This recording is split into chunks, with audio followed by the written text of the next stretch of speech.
Hello, I'm Waxela, and I got a little download last night. It's actually earlier than I normally wake up, but I think it was 1:30 in the morning. My guidance woke me up, and I felt this big energy. It was like really, really big, really powerful. My whole body was just feeling it. So I'm like, ooh, this is going to be a big one. What is it? What's going on? And my guidance said, okay, you need to write this down. And I'm like, oh, okay, what is it? And what I was getting was, we want you to do a video about the light and what the light is. And I'm like, people, all my followers know what the light is. Somebody's following me. They're really clear on that already. So here I am arguing with my guidance. I do that sometimes when I don't want to wake up. But my guidance was insistent, no, write this down. You are building, building the people that have been following are more diverse now than before. And some people don't really know what you're talking about when you launch into talking about the light. So this is kind of like 101 for anyone who has been listening to light workers and people out there talking about the light and are wondering, what are you talking about when you say the light? So I'm just going to get straight to it. I'm not referring to mechanical lights or light that you turn on with a light switch. I'm talking about spiritual light. So when I woke up, what I first heard was incubating the light. Incubating the light. So like we are these incubators of light. Our bodies are holders of light, and our eyes show the light that is coming out of us. So, you can say, like, some of the things we'll say to people, oh, you're really lit up when you're excited or happy, not the other kind of lit. But like when somebody's happy or excited about something, they have more light coming out of their eyes, more light in their energy field, and they're like lit up. Like the brightness is noticeable when somebody's having an exciting experience or sharing something they're happy about. Okay, and so from there we went into the light is that which animates the body. So when we're talking about spiritual light is what makes us alive. It's what has us be, like the difference between a living body and a dead body.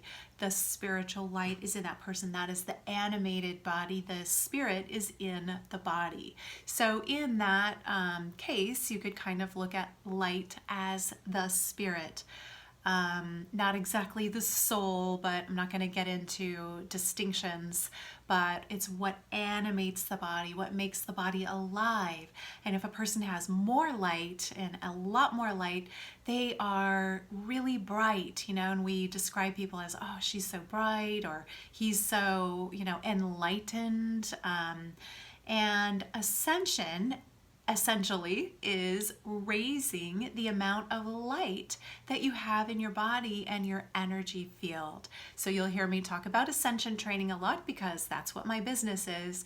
And ascension training is bringing up the light. It's also bringing up the frequency of the body to exude more light, which is also more life and more spirit and more animation.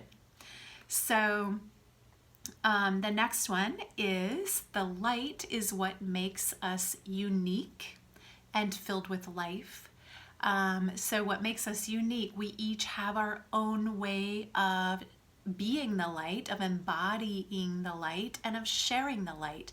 That makes us unique. And then the light is in everyone equally.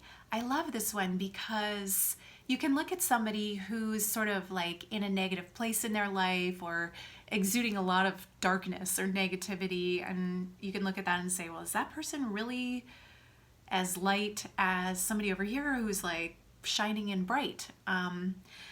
Well, yes, actually, we each have the same amount of light. We all came from the same source, and we all have the same amount of light within us.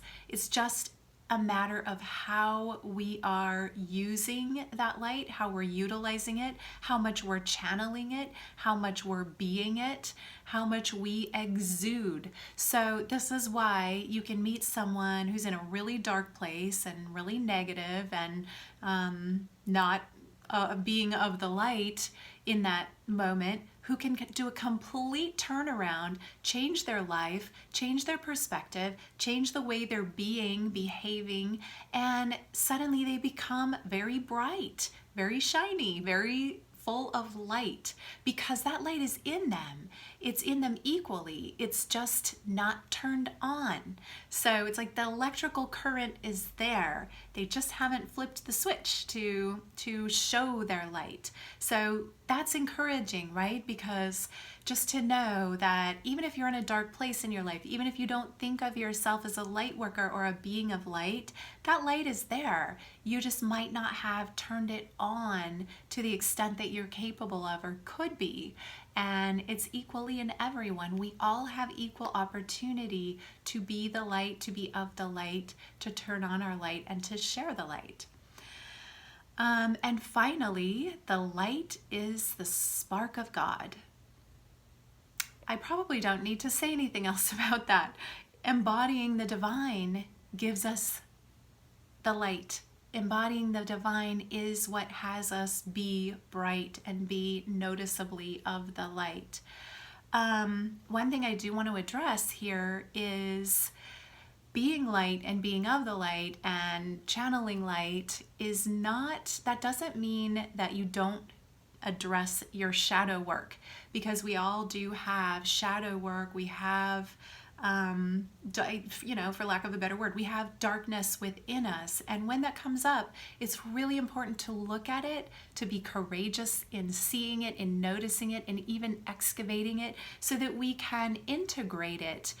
Some would say release it, but really it's part of who we are. So we're transforming it into part of our light, part of our brightness, part of our sharing of ourselves as spiritual beings. So do not be afraid of the dark.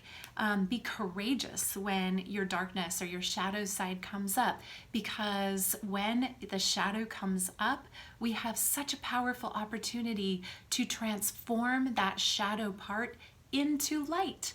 And then we get to have more light and be more liberated and feel more free. So that is it for this one, and I just want to thank you for showing up, for listening to my videos, for being part of my light tribe. I love you all so much, and namaste.